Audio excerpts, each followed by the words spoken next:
The sound was unmistakable. 850 caliber machine guns erupting in perfect synchronization, 6,000 rounds per minute tearing through the air. The German pilot's face twisted from confidence to pure terror as streams of lead converged on his aircraft.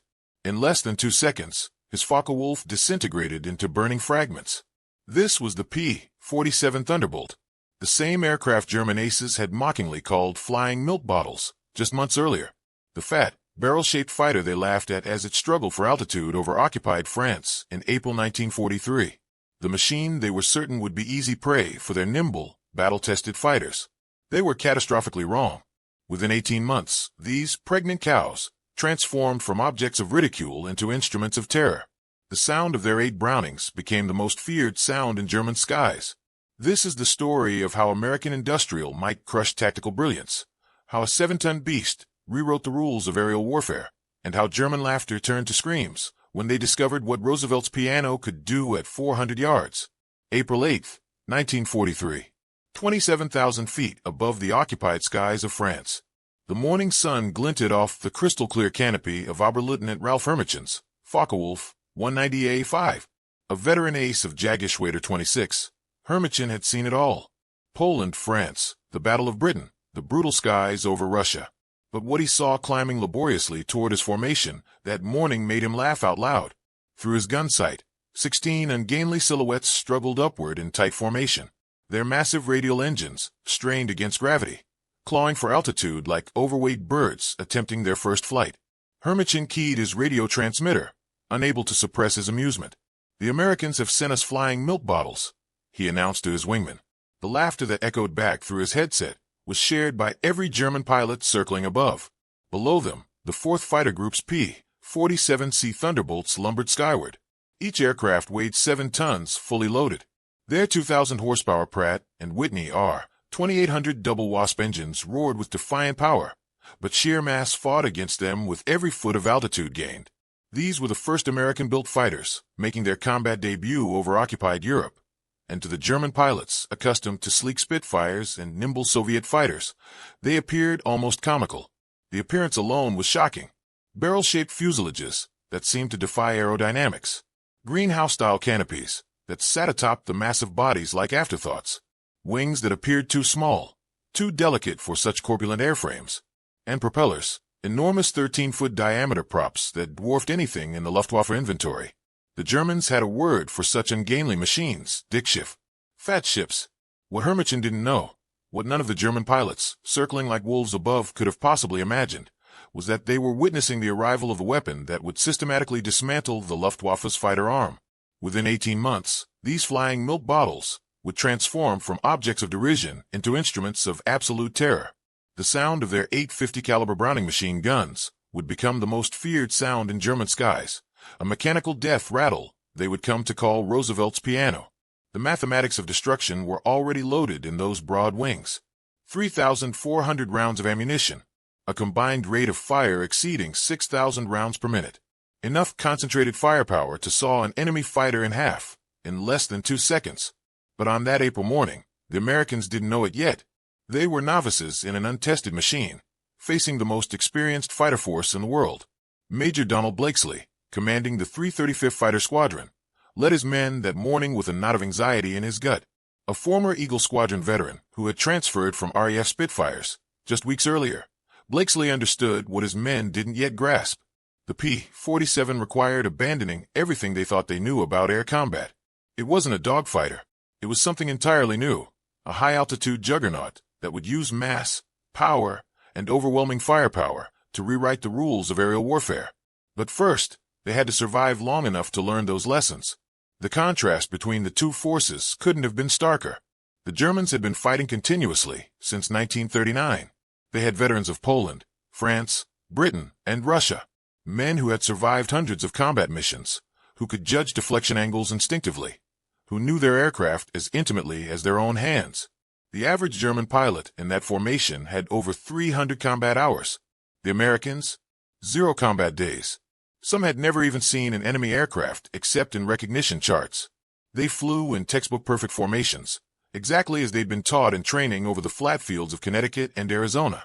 Clean, precise, utterly predictable. The first encounters in April And May 1943 confirmed every German prejudice. The P-47s couldn't turn with the Focke-Wulf 190s, couldn't climb with the Messerschmitt 109s, couldn't match their nimble handling at medium altitudes, where most dogfights occurred.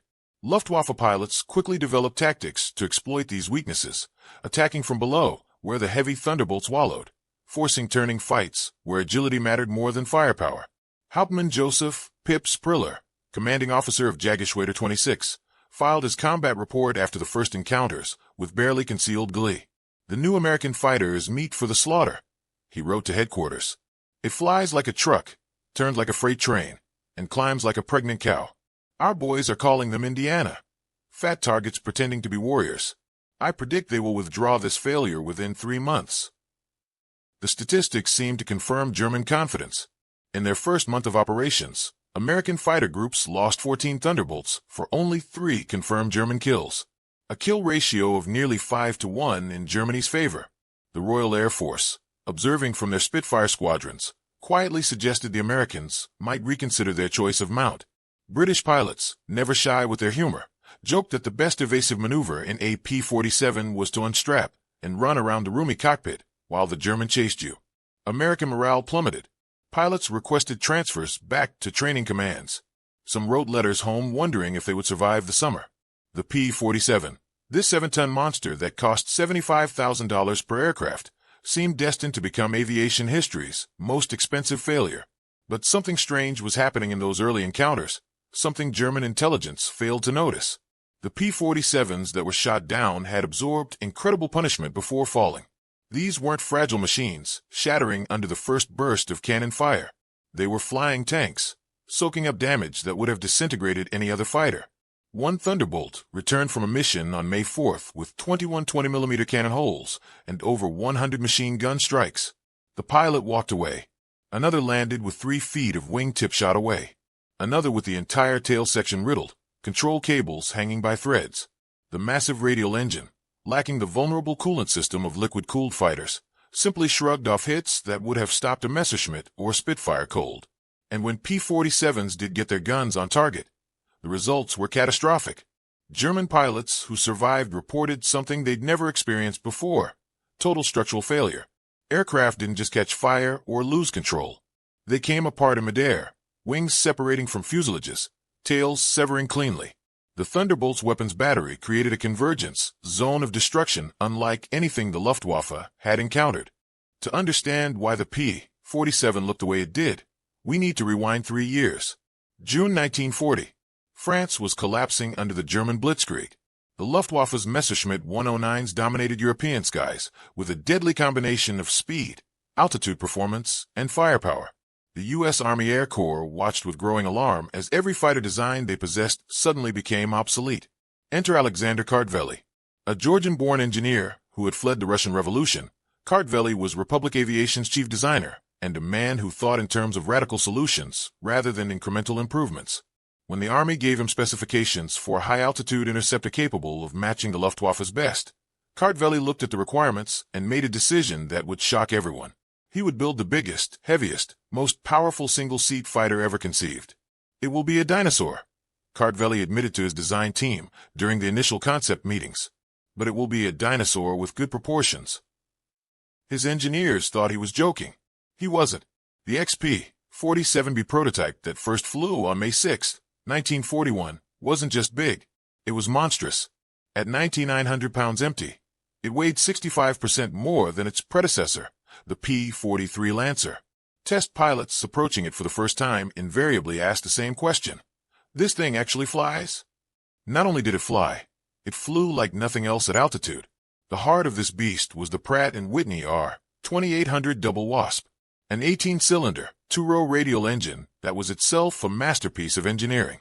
46 liters of displacement, 2,400 individual components machined to tolerances of 1,000th of an inch, and producing an astonishing 2,000 horsepower at takeoff. To put that in perspective, that was more power than 3 Spitfire engines combined. But raw power alone wasn't enough at altitude. As aircraft climbed, the air grew thinner. Most engines gasped and wheezed above 20,000 feet, losing power rapidly as oxygen became scarce. The Germans had solved this with mechanical superchargers, But even these had limitations. Kartvel's solution was revolutionary. A turbo supercharger. Exhaust gases from the engine, instead of being wasted, were directed through a massive turbine mounted in the rear fuselage. This turbine, spinning at incredible speeds, compressed incoming air and fed it back to the engine. The result was sea-level performance at 27,000 feet. Where German fighters struggled and lost power, the P-47's engine maintained full output. It was like bringing the thick air of ground level up into the stratosphere. The turbocharger system was complex. Ducting ran through the entire rear fuselage. An intercooler sat beneath the engine. Oil cooling systems, air scoops, wastegates, all carefully integrated. This complexity gave the P-47 its distinctive pregnant appearance. That barrel-shaped fuselage the Germans mocked. But inside that barrel was the beating heart of high-altitude dominance. Then there were the guns. 8 Browning M250 caliber machine guns. 4 in each wing. This wasn't just doubling or tripling firepower. This was creating something entirely new. A flying weapons platform that could deliver more sustained fire than anything in the sky. Each gun was a marvel in itself. 50 caliber meant the bullets were half an inch in diameter. Each projectile weighed nearly 2 ounces and left a barrel at 2,900 feet per second. The kinetic energy was devastating. These weren't the rifle-caliber weapons of early war fighters that bounced off armor. These were aircraft killers. 425 rounds per gun. 3,400 rounds total. Do the math. At a combined rate of fire exceeding 6,000 rounds per minute, that meant a pilot could sustain fire for over 30 seconds. In aerial combat, where most bursts lasted 1 or 2 seconds, this was an eternity. This was the ability to walk fire across a target, to correct your aim mid-burst, to simply hose an area with lead until nothing could survive. The ammunition was carefully mixed. Armor-piercing, incendiary rounds that could punch through steel plate. Tracer rounds that showed you where your bullets were going. Standard ball ammunition for pure kinetic impact. Every 5th round was a tracer, creating that distinctive streams of fire effect German pilots would come to dread. The convergence pattern was set at 300 yards. All 8 guns' trajectories intersected in a zone roughly 6 feet in diameter. Anything entering that zone faced 100 projectiles per second, each traveling faster than the speed of sound. The mathematics were brutal and simple.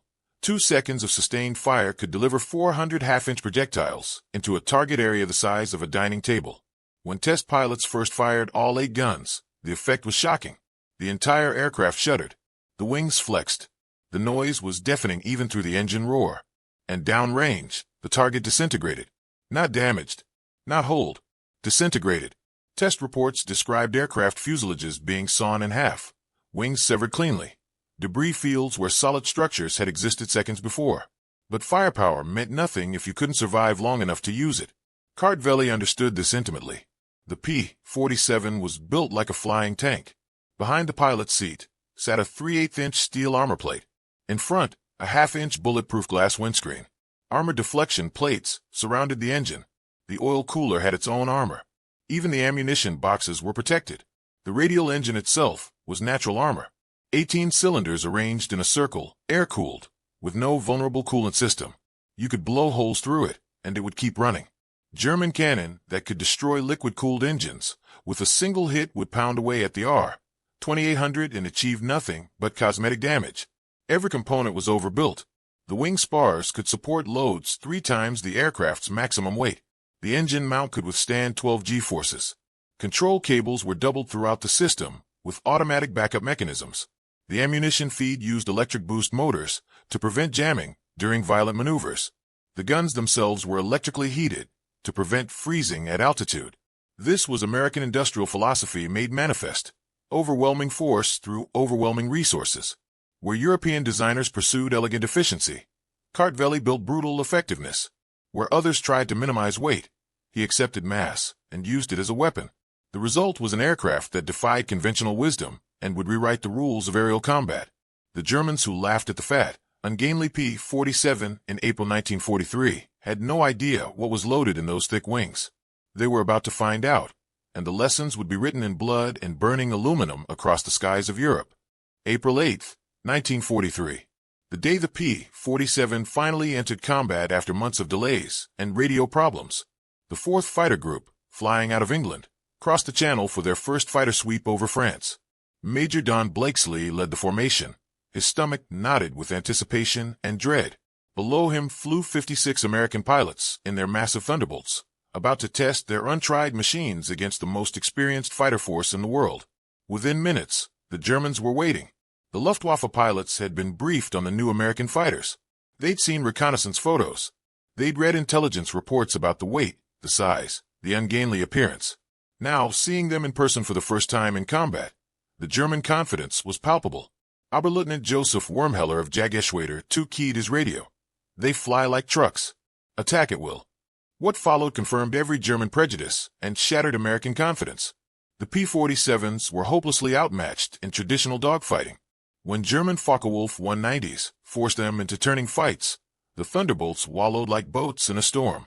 The Germans could turn inside them effortlessly, getting on their tails and staying there. When Messerschmitt 109s challenged them to climbing contests, the P-47s fell behind, their massive weight defeating even their powerful engines at medium altitudes. The Americans tried everything they'd been taught in training. Tight formation flying, mutual support, textbook maneuvers. None of it worked. The Germans had seen it all before, had countered it all before. They attacked from below, where the P-47s were slowest and most vulnerable. They bounced them from above, diving through formations before the Americans could react. They used their superior climb rate to escape when threatened, then returned to attack again. By the end of April, the statistics were damning. 14 P-47 Thunderbolts lost in combat. 3 confirmed German kills in return. A kill ratio of nearly 5-to-1 in Germany's favor. These weren't just numbers on a page. These were experienced pilots, men who had survived training in the dangerous P-47, now dying in the skies over France because their aircraft couldn't compete in the aerial knife fights that dominated European skies. American morale collapsed. Pilots who had been confident weeks earlier now questioned everything. They'd been promised the most powerful fighter in the world. Instead, they'd been given a 7-ton boat anchor with wings. Letters home became increasingly desperate. Some men requested transfers. Others simply accepted that they probably wouldn't survive the summer. The British didn't help. RAF pilots, flying their nimble Spitfires, watched the American struggles with a mixture of sympathy and schadenfreude. The joke spread through the pubs of southern England. What's the best evasive maneuver in a P-47? Unstrap and run around the cockpit while Jerry chases you. Why do P-47 pilots have such nice tans? Because they spend so much time in the greenhouse canopy waiting to be shot down. Even the RAF's official assessments were skeptical. Quietly, British commanders suggested the Americans might want to reconsider their equipment choices. Perhaps request Spitfires under Lend-Lease. Or wait for the P-51 Mustang, which showed much more promise. The implication was clear. The P-47 was a failure, and everyone knew it except the Americans who kept flying them. But something strange was happening that few people noticed initially. Something that didn't show up in the kill ratio statistics. The P-47s that were being shot down weren't going down easily. On May 4th, 2nd Lieutenant Robert Smith returned from a mission over France. His Thunderbolt looked like it had flown through a metal shredder. 21 20mm cannon holes. Over 100 7.92mm machine gun strikes. The fuselage was perforated like Swiss cheese. Control surfaces were shredded. The left aileron was hanging by cable threads. Oil streamed from the engine cowling. Hydraulic fluid dripped from severed lines. Smith climbed out of the cockpit, pale and shaking. The ground crew gathered around in stunned silence. Any other fighter they knew of, Spitfire, Hurricane, Mustang, Messerschmitt, would have disintegrated under this level of damage. The pilot would be dead or captured. But here was Smith alive, and here was his P-47, damaged but flyable. Captain Frank Macaulay had a similar experience 2 weeks later. A German cannon shell exploded directly in his engine compartment. The blast should have severed oil lines and coolant passages, causing immediate engine failure. Macaulay waited for the inevitable seizure, the terrifying silence as his engine died. It never came.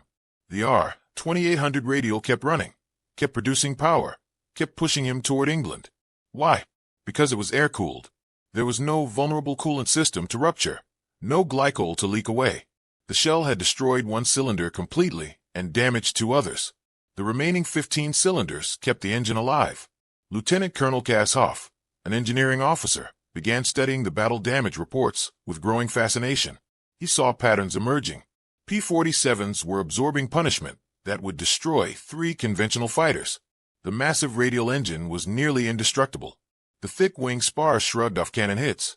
The armored cockpit was saving pilots' lives repeatedly. The redundant control systems meant aircraft could fly home, with primary cables severed. And when the P-47s did score hits, the results were unlike anything seen before. On May 17th, Captain Walter Mahurin got his guns on a Messerschmitt 109 at 300 yards range. He fired a 2-second burst, all 8 50 caliber guns firing simultaneously. The gun camera footage, analyzed later by intelligence officers, showed something shocking. The German fighter didn't just catch fire or lose control. It came apart. The wings separated from the fuselage. The tail section severed cleanly. The cockpit area shredded into confetti. In less than 2 seconds, a solid aircraft became falling debris and a cloud of aluminum fragments. German pilots who survived encounters with P-47 firepower reported experiences that shook them. Unteroffizier Franz Stigler described being hit by a single burst. My aircraft shook like it was struck by a giant hammer. I looked back and saw my entire tail section was gone. Just gone. Not damaged, not holed. Simply no longer there. I bailed out immediately. The Luftwaffe began collecting reports from pilots who had engaged the P-47s. The initial mockery was fading, replaced by confusion. Yes, the American fighters were slow to turn. Yes, they climbed poorly at medium altitude. But they wouldn't die when you shot them. And if they got their guns on you, you died instantly. This wasn't how air combat was supposed to work. By the end of May 1943, 2 competing narratives existed. The official statistics showed the P-47 was a failure, being shot down at an unacceptable rate. But the combat reports suggested something else entirely. A fighter that could absorb incredible damage and deliver devastating firepower when positioned correctly. The question was whether American pilots could survive long enough to figure out how to use this beast effectively. The answer would come in June, in an encounter that would change everything. But for now, in late May, the P-47 Thunderbolt remained what the Germans called it, a fat target pretending to be a warrior. June 26, 1943, a date that would become legendary on both sides of the Atlantic. Second Lieutenant Robert Samuel Johnson of the 61st Fighter Squadron was leading his element home from a bomber escort mission over France. A farm boy from Oklahoma, just 23 years old, Johnson had been flying P-47s in combat for less than 3 months. He was still learning, still adapting to this massive beast of an aircraft. The mission had been routine. Escort B-17 flying fortresses to their target, protect them through the flak, bring them home. Johnson's Thunderbolt, call sign half pint, hummed steadily as the formation crossed back over occupied France toward the English Channel. 27,000 feet. The morning sun was behind them, bright and warm. Beautiful flying weather. That's when 16 Focke-Wulf 190s appeared. They came diving out of the sun, the classic bounce. A perfect ambush executed with the precision of veteran aces. The lead aircraft of Jagdgeschwader 2, led by Hauptmann Wilhelm Ferdinand Galland, brother of the famous Adolf Galland. The Germans had timed their attack perfectly, hitting the American formation when they were most vulnerable. Fuel low, concentration relaxed, thinking about home. Johnson never saw them coming. The first indication was the sound, that distinctive cracking roar of 20mm cannon fire. Then his aircraft shuddered violently, as if struck by invisible hammers. The instrument panel exploded in a shower of glass and sparks. The canopy above his head disintegrated, fragments slicing through the air like razors. One piece grazed his nose, drawing blood. Another caught him in the leg. 21 20mm high-explosive shells hammered into Johnson's P-47 in the first 3 seconds. Each shell contained enough explosive to destroy a fighter's critical systems. The engine cowling was torn away, exposing the R-2800 beneath. Hydraulic lines severed, spraying red fluid through the cockpit. Fire erupted behind the instrument panel, flames licking into the confined space. Black smoke filled the cockpit, choking Johnson, blinding him. His first instinct was to bail out, get out of this burning coffin before it exploded or fell apart. He reached up to jettison the canopy. It wouldn't move. A cannon shell had exploded in the canopy track, welding the mechanism solid. He was trapped in a dying aircraft at 27,000 feet with no instruments, no visibility, fire spreading through the cockpit, and enemy fighters circling for the kill. This was supposed to be the moment Robert Johnson died. But something impossible happened. Despite the catastrophic damage, despite the fire, despite the shattered systems, the P-47 kept flying.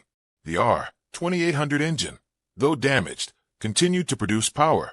3 cylinders were destroyed, 2 more were damaged, but 13 cylinders kept firing. The thick wings absorbed shell impacts that would have severed lighter structures. The redundant control cables meant Johnson still had some authority over the aircraft. Using instinct more than conscious thought, Johnson leveled the P-47 and pointed it toward the English Channel. He couldn't see forward through the oil-smeared windscreen. He navigated by looking out the shattered side panels, one hand on the stick, the other trying to beat out flames that threatened his flight suit. The fire went out on its own. Whether from lack of fuel or wind blast through the broken canopy, Johnson never knew. But suddenly he could breathe again. The smoke cleared enough to see. The channel was ahead, maybe 10 minutes away. If he could just keep this wreck flying. That's when the lone Focke-Wulf found him. The German pilot, possibly Major Egon Mayer, though this was never confirmed, pulled alongside first, assessing his target. A crippled Thunderbolt, limping along at barely 170 miles per hour. Easy meat. He dropped back to 400 yards range and opened fire. The Focke-Wulf's 4 20mm cannons and 2 13mm machine guns erupted. Johnson felt each impact like physical blows. Shells exploded along the fuselage. Bullets punched through the wings. Each hit jolted him against his harness. He could only huddle behind the armor plate and pray it would hold. The German came in close. Very close. 50 yards, point-blank range, where missing was impossible. He emptied his 20mm cannon ammunition into the defenseless Thunderbolt. Hundreds of rounds. An endless storm of metal and explosive. The armor plate behind Johnson's head rang like a bell as 3 shells detonated against it, barely an inch from killing him. The fuselage twisted under the impacts. Pieces of aircraft fell away into the slipstream. And still, impossibly, the P-47 flew. Mayer pulled alongside, pulling within mere feet of the crippled Thunderbolt. Johnson could see him clearly through the broken canopy. Young, blond, confident. The German pilot stared at the shattered American fighter. Then his eyes met Johnson's. The confidence wavered. Mayer shook his head, as if unable to believe what he was seeing. He waved, almost casually, then peeled away. Johnson's relief lasted exactly 5 seconds. The Focke-Wulf was repositioning for another attack. Again the German opened fire, this time with just his machine guns, the cannons already empty. 7.92mm bullets stitched across the P-47's fuselage, wing root to tail. The entire airframe shuddered. More pieces fell away. Johnson worked the rudder pedals, throwing the P-47 into a skid, spoiling Mayer's aim just enough. The German overshot gave Johnson a momentary advantage. Johnson squeezed his trigger in a futile gesture of defiance. A few rounds spit from his guns before they jammed.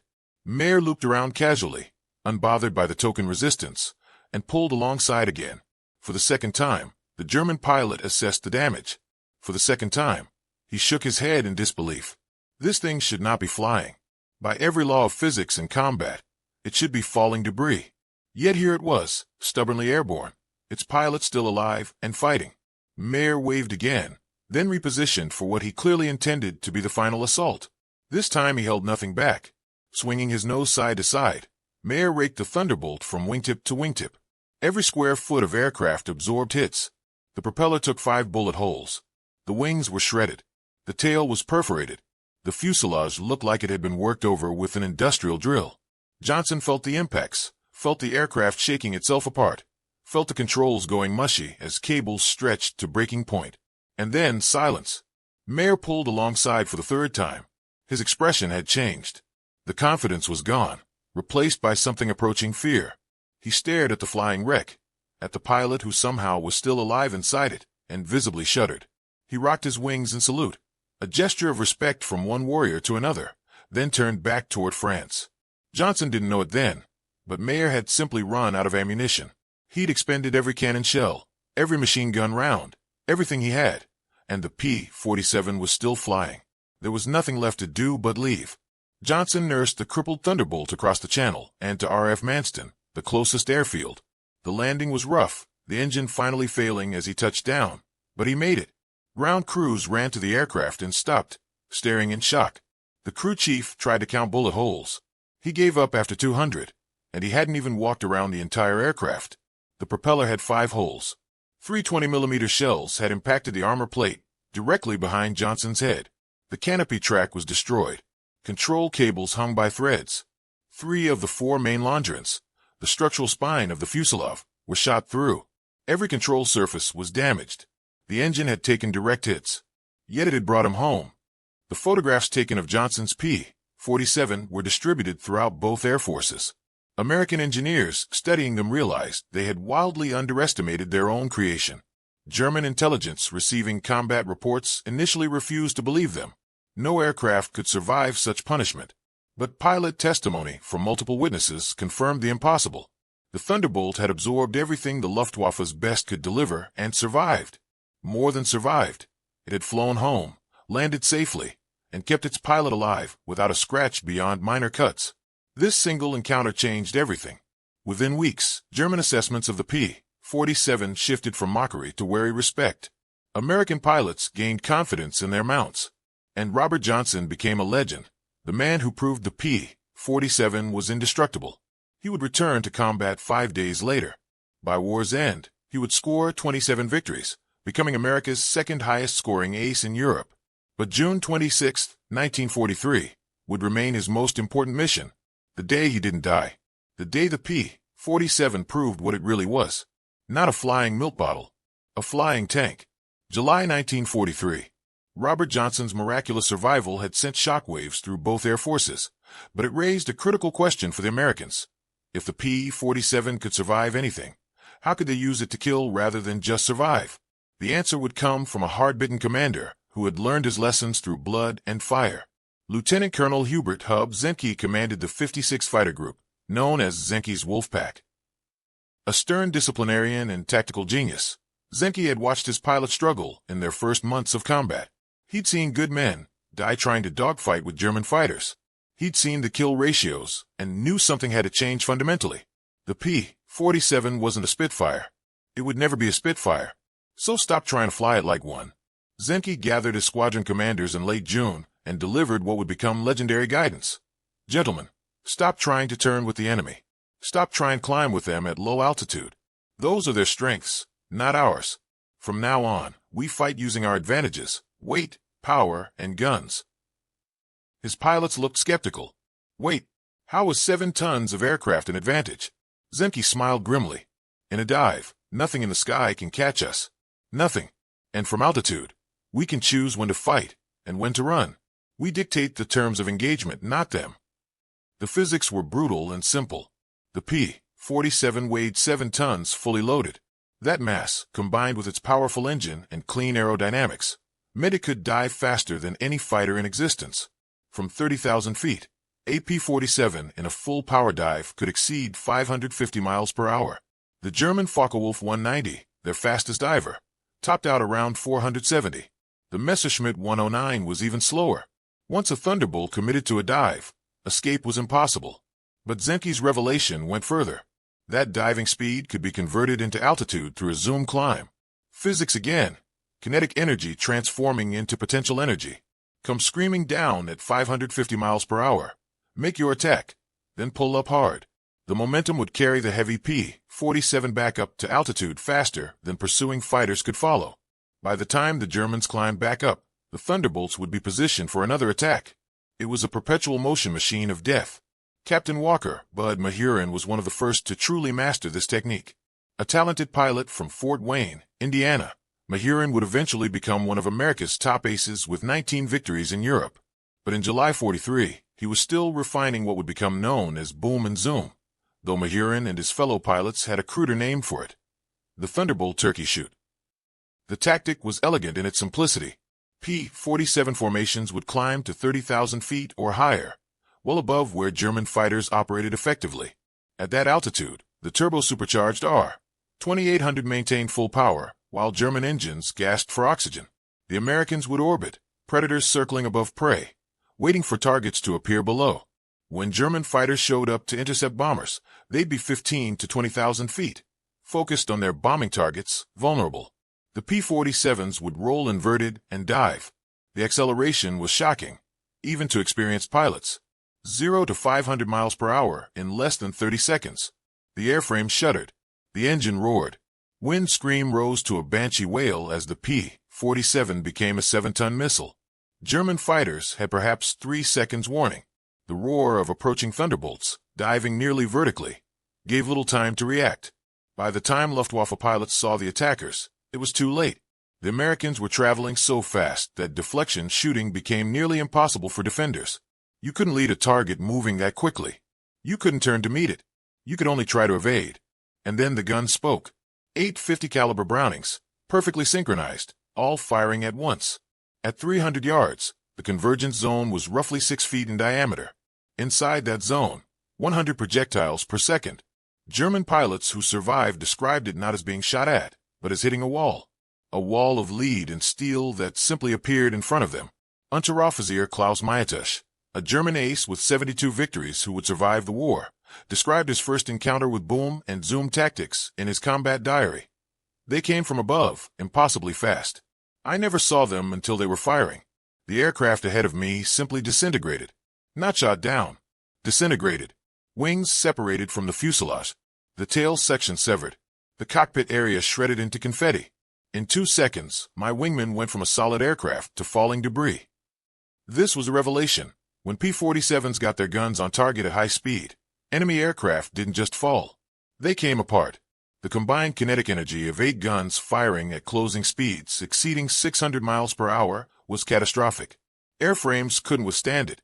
Structures that could handle normal combat stress simply failed under this onslaught. German pilots called it Blazewitter, lead storm. The Thunderbolts would dive through their formations, guns blazing, destroying 2 or 3 fighters in a single pass, then zoom climb back to altitude before anyone could respond. By the time the Germans repositioned, the Americans were already above them again, setting up for another dive. Major Gunther Röhl, one of Germany's highest-scoring aces, with 275 victories, encountered this tactic on August 17th, during the Regensburg raid. His combat report was unusually shaken. We climbed to engage the bombers at 25,000 feet. Before we could reach them, the Thunderbolts came down from 32,000. They were on us in seconds, moving faster than anything I'd experienced. I saw 3 of our fighters destroyed in the first pass. Just gone. The Americans didn't slow down, didn't turn to fight. They went through our formation like it wasn't there, then climbed away. We couldn't catch them, couldn't climb with them. By the time we repositioned, they were above us again.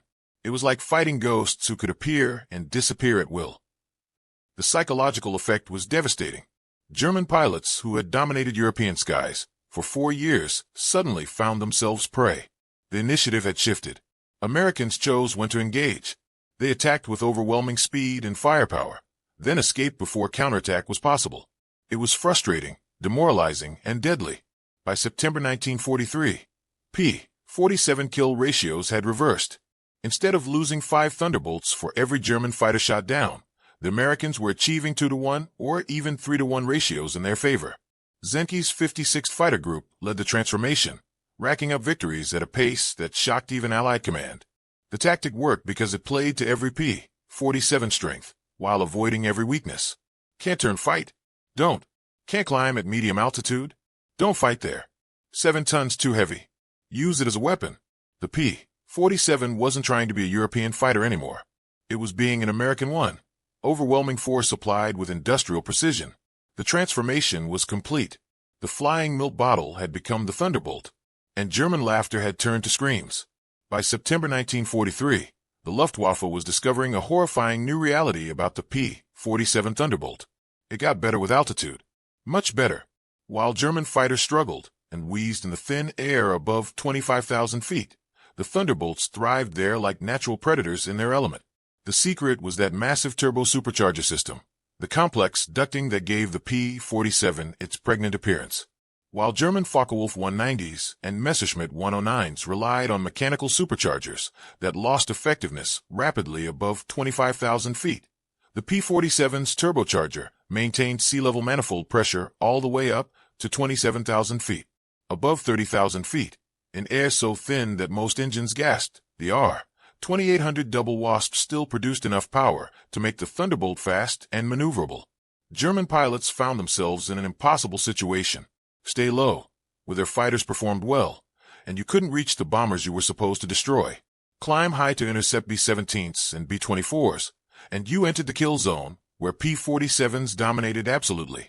October 8, 1943. A date that would send shockwaves through the Luftwaffe High Command.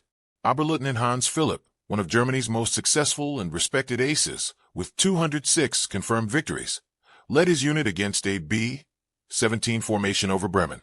Philipp was a veteran of campaigns in Poland, France, the Battle of Britain, and the brutal Eastern Front.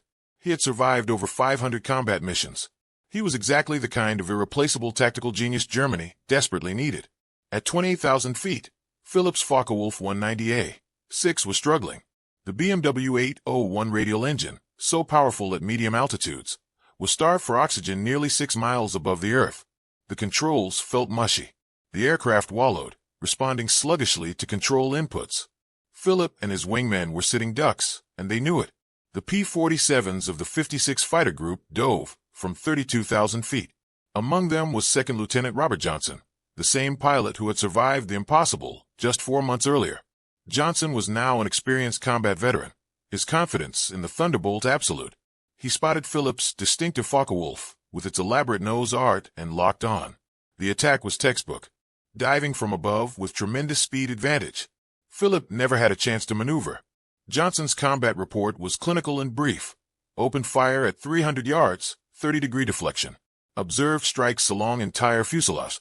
Enemy aircraft exploded. No parachute observed. Hans Philipp, survivor of 500 missions, killer of 206 Allied aircraft, died without ever knowing what hit him. His Focke-Wulf disintegrated under the concentrated fire of 850 caliber guns at convergence range. The German formation scattered in panic, abandoning their attack on the bombers. The psychological impact was devastating. If Philipp, one of their absolute best, couldn't survive against the Thunderbolts at altitude, what chance did average pilots have? German High Command ordered an immediate investigation into P-47 capabilities.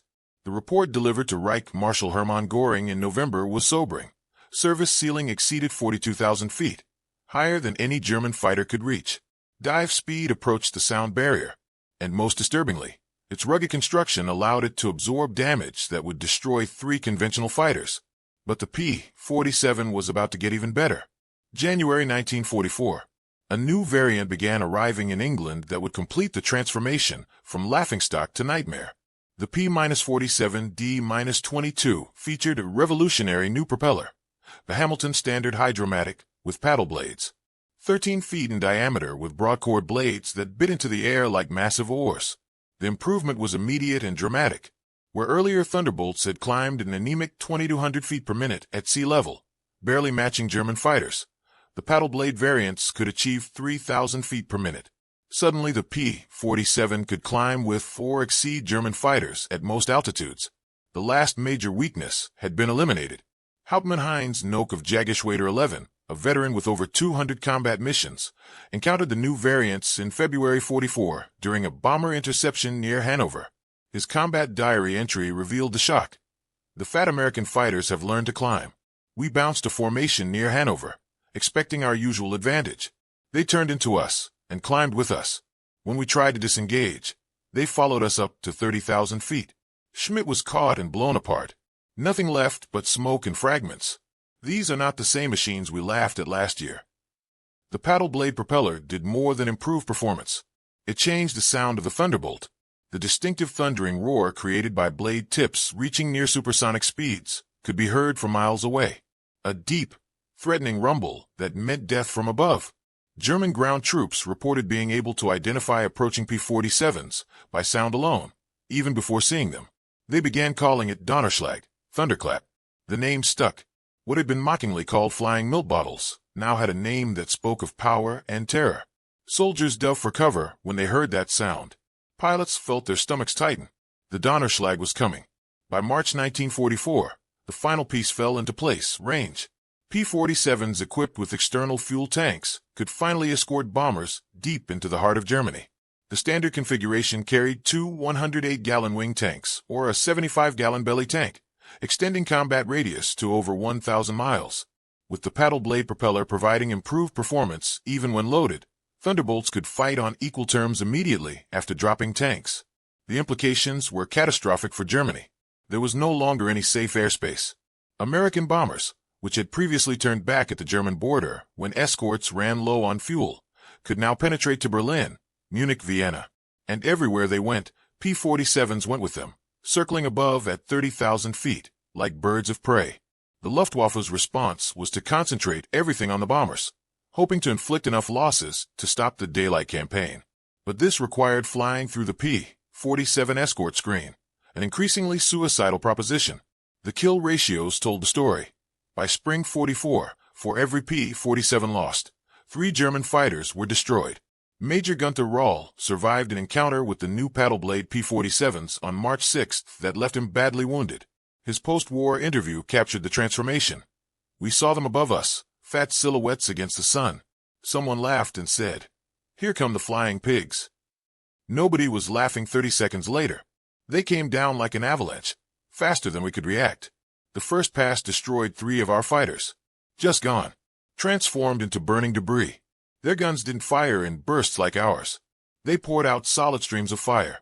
Getting caught in that stream meant instant death. The P-47 had completed its journey. From objects of derision to instruments of terror. From flying milk bottles to Donnerschlag. The thunder that announced doom. And the worst was yet to come. Spring 1944 brought a fundamental shift in American fighter strategy. The new P-51 Mustang, with its incredible range and performance, began taking over long-range bomber escort duties deep into Germany. This freed the P-47 for a role it would master with devastating effectiveness: ground attack. The Thunderbolt was about to transform from Sky Hunter into Earth Destroyer. The transition made perfect sense. The P-47's ruggedness, which allowed it to survive hits that would destroy other fighters, was ideal for low-altitude operations, where ground fire was intense. Its 850 caliber machine guns, devastating against aircraft, were equally lethal against soft-skinned vehicles, trains, and troops. And its powerful engine could haul bomb loads that would ground lighter fighters. The P-47 D-25 variant became a true multi-role monster. Under the wings, racks for 2,000-pound bombs. Under the fuselage, space for a 500-pounder. Total bomb load, 2,500 pounds, equal to early war medium bombers. Later variants added zero-linked rocket launchers for 10 5-inch high-velocity aircraft rockets, or VARs. Each HVR packed an explosive punch equivalent to a 105mm artillery shell. The ammunition mix changed too. Standard ball rounds were supplemented with armor-piercing incendiary and armor-piercing incendiary tracer rounds specifically designed for ground targets. These could penetrate the top armor of most German vehicles, which was thinner than side or front armor. A 2-second burst put 160 half-inch projectiles into a target area the size of a truck. Fuel tanks exploded. Ammunition cooked off. Crews died before they knew they were under attack. Pilots trained intensively in dive bombing, skip bombing, and rocket attacks. They learned to identify German vehicles from altitude. They practiced low-level strafing runs, where split-second timing meant the difference between a successful attack and flying into your own bomb blast. The P-47 was becoming a precision ground attack weapon wrapped in armor. Then came D-Day. June 6, 1944. Operation Overlord. The largest amphibious invasion in history. On the beaches of Normandy, 150,000 Allied soldiers would face the Atlantic Wall, Hitler's fortress Europe. Success depended on many factors, but one was absolute: air superiority. The invasion fleet was vulnerable. The beaches were killing grounds. If the Luftwaffe reached them in force, the casualties would be catastrophic. They never got the chance. Over 500 P-47 Thunderbolts of the 9th Air Force created an impenetrable aerial umbrella over the landing zones. Stacked from sea level to 30,000 feet, flying continuous combat air patrols, they owned the sky absolutely. Any German aircraft attempting to reach the beaches had to fly through that gauntlet. Very few made it. Oberleutnant Wolfgang Fischer of Jagdgeschwader II was one of only 3 German pilots who reached the beaches that morning. His after-action report, filed from his hospital bed after being shot down, captured the hopelessness. The sky belonged to the Americans. Thunderbolts were everywhere. We tried to break through at dawn with 12 fighters from our group. I was the only one who returned. The P-47s were waiting at every altitude. You couldn't climb over them, couldn't dive under them. Their guns turned our fighters into aluminum rain. The Luftwaffe lost aircraft it could never replace. Worse, it lost experienced pilots, the instructors and squadron leaders, who represented years of accumulated combat knowledge. By evening on D-Day, German air power over Normandy was essentially destroyed as an effective force. But the P-47's real work began after the beaches were secured. The Wehrmacht needed to move reinforcements to contain the Allied breakout. Panzer divisions, infantry divisions, supply convoys, all had to reach Normandy, and all of them had to move through killing zones patrolled by Thunderbolts. The statistics from June 1944 alone are staggering. 9th Air Force P-47s claimed 651 locomotives destroyed, 3,847 trucks destroyed, 512 tanks and armored vehicles destroyed, 4,553 horse-drawn vehicles destroyed. In 1 month, the Thunderbolts systematically dismantled German logistics in France. Oberst Hans von Luck, commanding the 125th Panzer Grenadier Regiment during the Normandy campaign, experienced P-47 attacks firsthand. They came in low. So low you could see the pilots' faces. The sound was terrifying. Engines roaring like thunder. Then those 8 machine guns, like the hammering of hell itself. A column of our trucks simply ceased to exist. 20 vehicles transformed into burning wreckage in one pass. The psychological effect on the men was devastating. The Germans called them J-bows, short for Jag bombers, fighter bombers. But the P-47 was something beyond that. It was flying artillery with the accuracy of a sniper. Pilots would orbit above roads and railways, waiting for movement. When a convoy appeared, they'd roll inverted and dive, pickle their bombs or rockets, then follow up with strafing runs. The attacks were surgical and devastating. The Wehrmacht was forced to abandon daylight movement entirely. Supplies, reinforcements, ammunition, fuel, everything had to move at night. This reduced efficiency catastrophically and gave Allied forces a crucial advantage in mobility. German commanders complained bitterly that they were fighting with one hand tied, unable to maneuver during the day when visibility was best.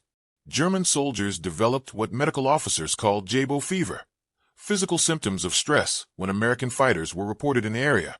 Veterans who had faced Soviet tanks without flinching became physically ill before missions when P-47s were known to be operating. The distinctive thunder of approaching Thunderbolts, that Donnerschlag roar, caused immediate panic. Survival meant finding cover immediately, and even then, you weren't safe. The P-47's guns could punch through building walls, pierce railroad embankments, shred sandbag fortifications. On July 29th, during Operation Cobra, the 405th Fighter Group found a German column trapped between Ranci and St. Denis Lovetu. For over 6 hours, from 3:10 p.m. to 9:40 p.m., they attacked continuously. Ground investigations found 66 tanks, 204 vehicles, and 11 guns destroyed. An entire mechanized column obliterated from the air. The transformation was complete. The P-47 had evolved from high-altitude interceptor to multi-role destroyer.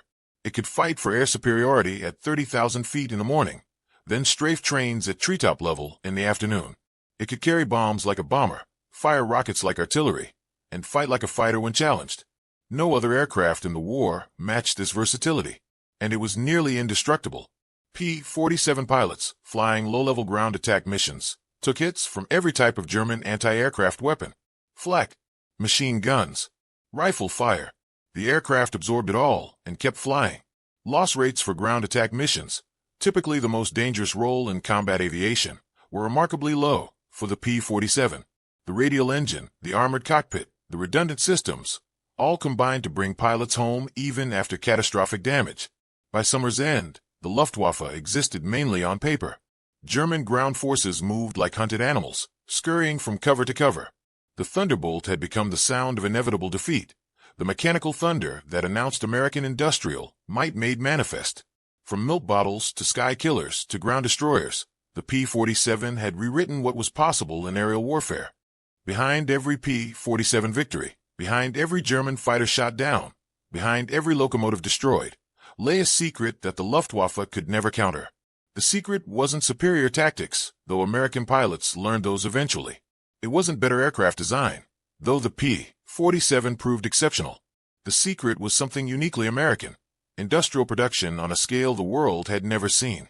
15,683 P-47 Thunderbolts were built during World War II, more than any other American fighter. More P-47s than all German jet fighters combined. More Thunderbolts than the entire Luftwaffe fighter force at any point in the war. This wasn't just mass production. This was industrial warfare perfected. The numbers tell a story of American might that borders on the unbelievable. Republic Aviation's Farmingdale factory on Long Island, at peak production, completed one P-47 P-47 every single hour, 24 hours a day, 7 days a week. One complete fighter aircraft, from raw materials to flying machine, every 60 minutes. Workers on the night shift would arrive to find the day shift's production being towed to the flight line. By the time they left, another 24 Thunderbolts existed that hadn't when they clocked in. The Evansville factory in Indiana was even more impressive. Built from empty farmland in 1942, it grew into a massive production facility employing over 20,000 workers. By 1944, Evansville was producing 500 P-47s per month, 500 complete fighters, 6,500 per year, from one facility. The factory floor was a mile long, with aircraft in various stages of assembly stretching as far as you could see. Each P-47D required 65,000 individual parts, 65,000 components that had to be manufactured, inspected, and assembled with precision. 13 kilometers of electrical wiring threaded through each airframe, 900 kilograms of aluminum, shaped and riveted, 300 pounds of rubber for tires, hoses, and seals, 2,400 individual components in the R-2800 engine alone, each machined to tolerances of 1,000th of an inch. The complexity was staggering. Yet American workers, many of them women who had never seen an aircraft before Pearl Harbor, assembled these machines with precision that exceeded peacetime standards. Rosie the Riveter wasn't propaganda.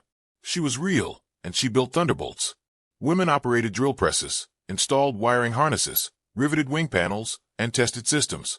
They worked with precision instruments and learned complex assembly procedures in weeks that would have taken months in peacetime. Quality control was obsessive.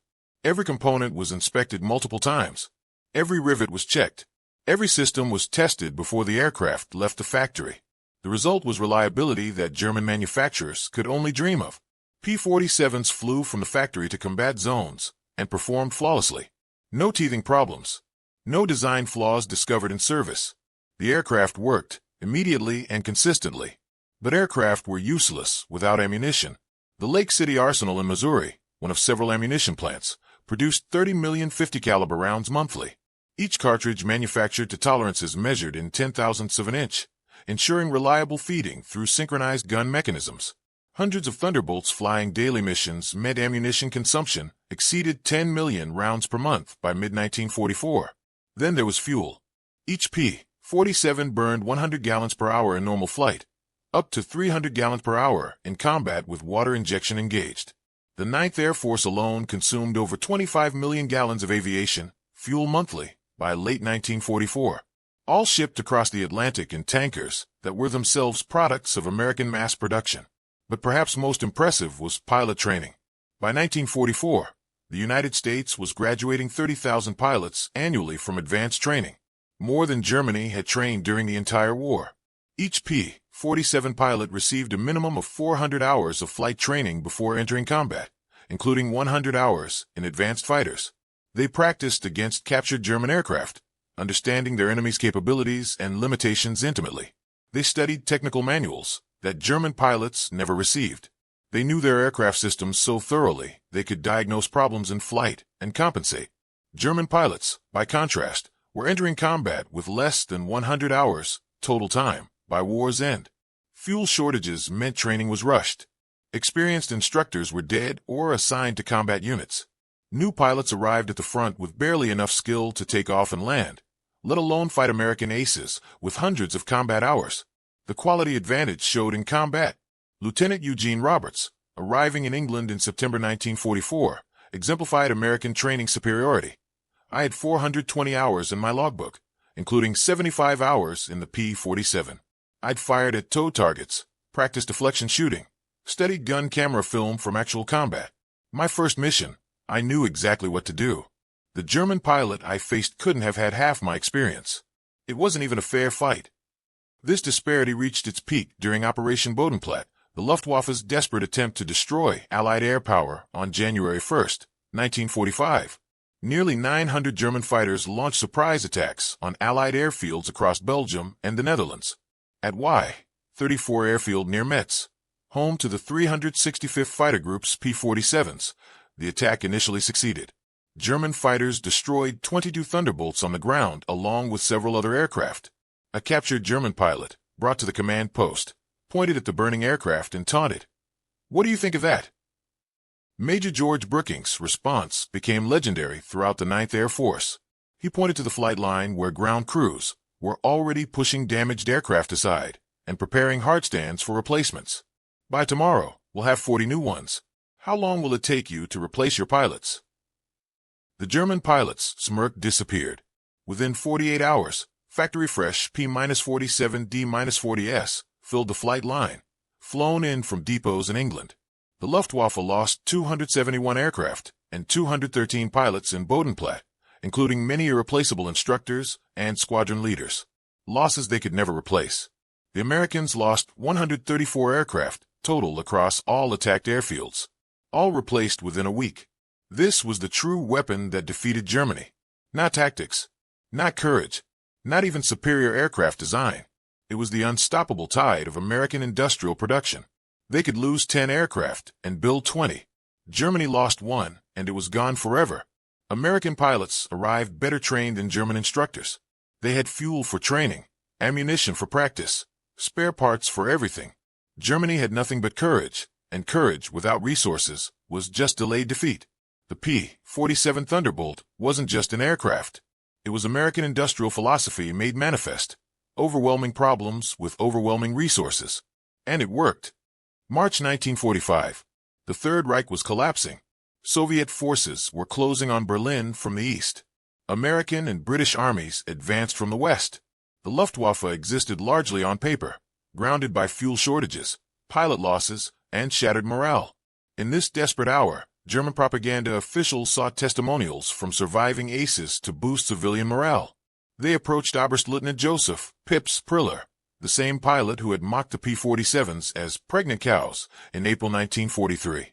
Now commanding officer of Jagdgeschwader 26, with 101 victories, Priller was asked to provide encouraging words about German fighter superiority. His statement was deemed too demoralizing for publication, but it was preserved in intelligence files and revealed the complete transformation in German attitudes. "The Thunderbolt is the best fighter bomber ever built," Priller began, his voice flat and defeated. "Its firepower is unprecedented. 8 weapons that never jam, never overheat, never run out of ammunition in normal combat. It carries bombs like a medium bomber, fires rockets like artillery, and fights like a fighter when needed." He paused, then continued with words that cut to the heart of Germany's defeat. "But beyond the machine is what it represents. Unlimited American production. They lose 10, they build 20. We lose 1, it's gone forever. Their pilots arrive better trained than our instructors. They have fuel for training, ammunition for practice, spare parts for everything. We have nothing but courage. And courage without resources is just delayed defeat." Then came the admission that German intelligence had tried to suppress. "We laughed at them in 1943. We're not laughing now. When you hear those guns, you know death has come calling. The sound haunts us. Mechanical, precise, unstoppable. Like everything American, it's about overwhelming material superiority. They didn't beat us through better tactics or braver pilots. They buried us under an avalanche of steel and lead." The final statistics of P-47 operations defied comprehension. In Europe alone, 3,752 German aircraft destroyed in aerial combat, 3,315 aircraft destroyed on the ground, 86,000 railway cars destroyed, 9,000 locomotives destroyed, 6,000 armored fighting vehicles destroyed, 68,000 trucks destroyed. The Ninth Air Force, primarily equipped with P-47s, flew 213,873 combat sorties, dropped 120,000 tons of bombs, and fired 135 million rounds of ammunition. Behind these numbers lay a human cost Germany could never replace. The Luftwaffe lost approximately 28,000 pilots, killed in combat against Western Allied forces. Many fell to the concentrated fire of American heavy machine guns. Each loss represented years of training that Germany could never recover. By war's end, the average German fighter pilot had less than 30 hours of combat experience. The average P-47 pilot had over 200. German pilots had developed what medical officers called Jabo fever, physical symptoms of stress appearing when thunderbolts were reported in the area. Veterans who had faced Spitfires and hurricanes without fear, who had survived the brutal Eastern Front, became physically ill before missions against P-47s. The distinctive thunder of approaching thunderbolts caused panic among ground troops who knew survival meant finding cover immediately, and even then you weren't safe. Feldwebel Klaus Brechneiter, one of the last German pilots trained in 1945, flew exactly one combat mission before the war ended. His encounter with P-47s over Leipzig lasted 12 seconds. I saw them diving from above, for Thunderbolts in perfect formation. I tried to turn, but they were too fast. The leader fired from 500 meters. My aircraft shook like it was hit by sledgehammers. The engine exploded, the wings separated. I barely escaped. In the parachute, I watched them destroy my entire staffel. 6 fighters gone in under a minute. The sky rained burning aluminum and bodies. The psychological impact was complete. The aircraft they had mocked as flying milk bottles had become the instrument of their destruction. 40 years later, the truth would be spoken openly. In 1985, at a reunion of German and American fighter pilots in Phoenix, Arizona, former adversaries met in peace. General Lieutenant Adolf Galland, former head of the Luftwaffe fighter arm and one of Germany's most respected aces, with 275 victories, was asked about the P-47. His response, recorded on video, captured the complete transformation. "We made a terrible mistake in 1943, Galland admitted, his voice heavy with regret. "We saw this big, heavy fighter and laughed. The Americans don't understand air combat, we said. They built a bomber and called it a fighter. We were the ones who didn't understand." He paused, gathering his thoughts, then continued. "The Americans didn't try to build a European fighter. They built an American one, designed around production, firepower, and survivability. They understood that in a war of attrition, the plane that could take punishment and deliver devastating firepower would win. They were right." Galland's voice grew quieter, more reflective. "The first time I flew a captured P-47 after the war, I understood everything. The power was incredible. It climbed like it was falling upward. The cockpit was comfortable. The visibility excellent. The controls precise. It was a pilot's aircraft wrapped in armor. But what really impressed me was realizing that America built over 15,000 of these complex machines while fighting a two-ocean war. Each one required an engine more complex than anything Germany produced. Yet they built them faster than we could build simple fighters. That's when I knew we never had a chance." Then came the memory that still haunted. Those guns. We called them Roosevelt's piano because of the sound they made. 850 caliber machine guns firing in perfect synchronization. Once you heard that sound, you never forgot it. Many of my friends heard it for the last time. The P-47 didn't just defeat the Luftwaffe. It destroyed it. From April 1943 to May 1945, the P-47 Thunderbolt completed its journey. From object of derision to instrument of terror. From flying milk bottle to Donnerschlag, the thunderclap that announced doom. The fat fighter with good proportions had proven that American industrial might, applied with overwhelming force, could defeat any enemy. The lesson was written in blood across European skies.